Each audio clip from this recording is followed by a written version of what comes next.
In Lesson 3, Part 13, we have to find the most improved student. But before we can do that, we need each student's exam range. So in the student class, we have to fill in this get exam range.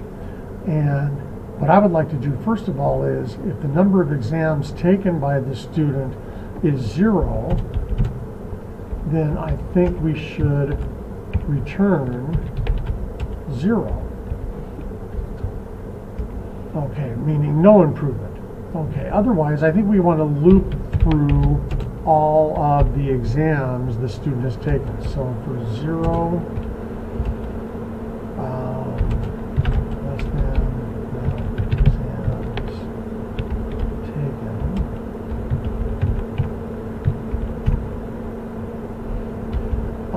First of all, I also initialize a couple of variables.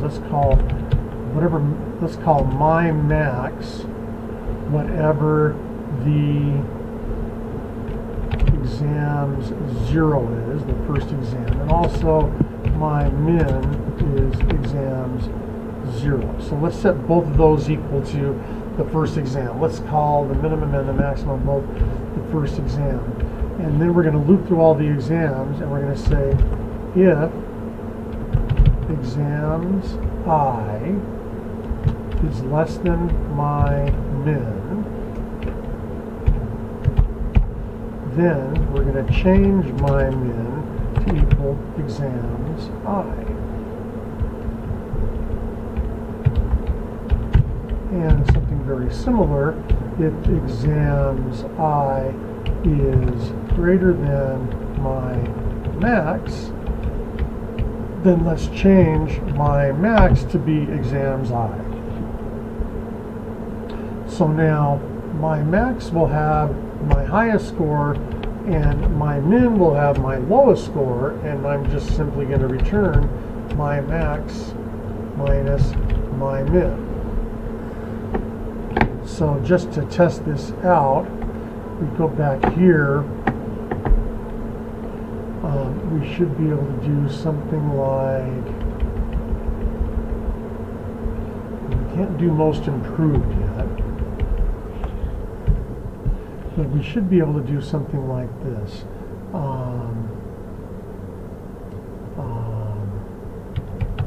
Add a system.out.println add.get range. Is that what we just put over here? Get exam range.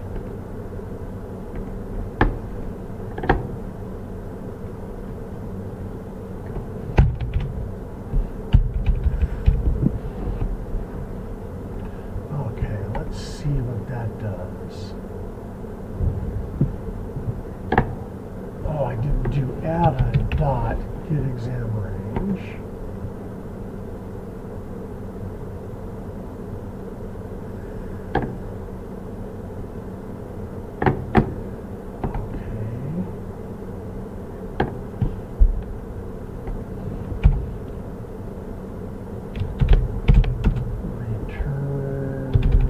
Students 0 for right now.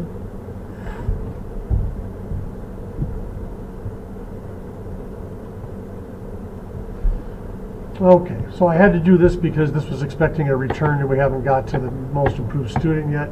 But if we go back to this tester, it's telling us about Ada and about Alan, but it's also the number 33 is supposed to be the exam range for Ada, and we see that her lowest score is 44 and highest is 77, so that is 33.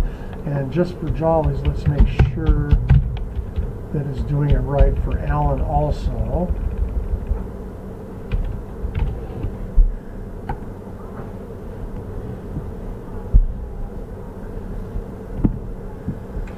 And it's saying 14 because the lowest score is 24 and the highest score is 38. That's a difference of 14. So now we are correctly figuring out the exam range. Now let's go to the classroom and let's see who the most improved student is. For int I equals 0, I less than num students added, I plus plus.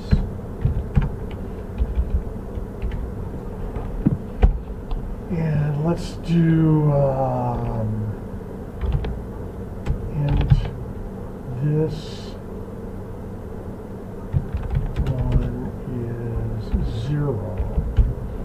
And then we're going to say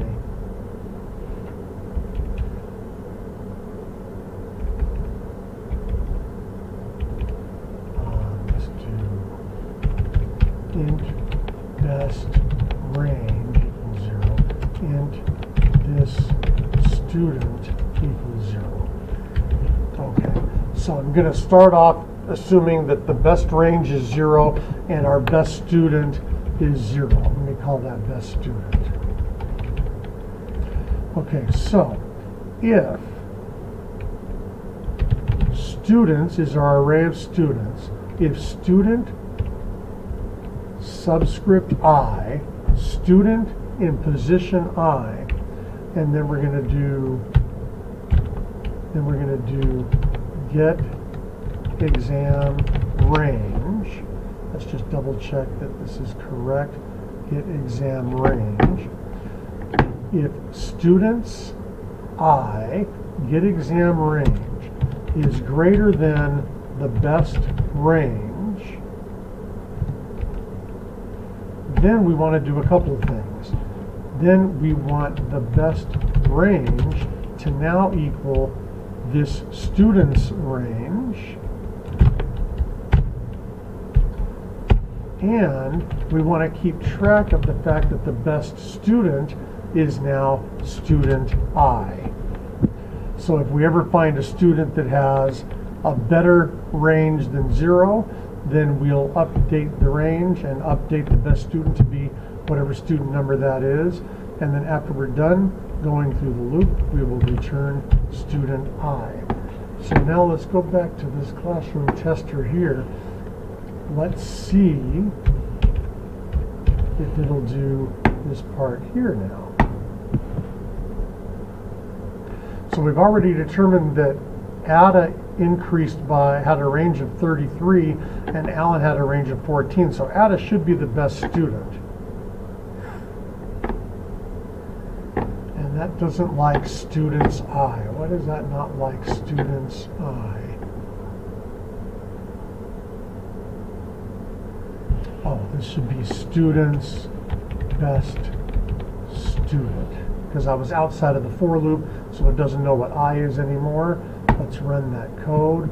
Now that says best student.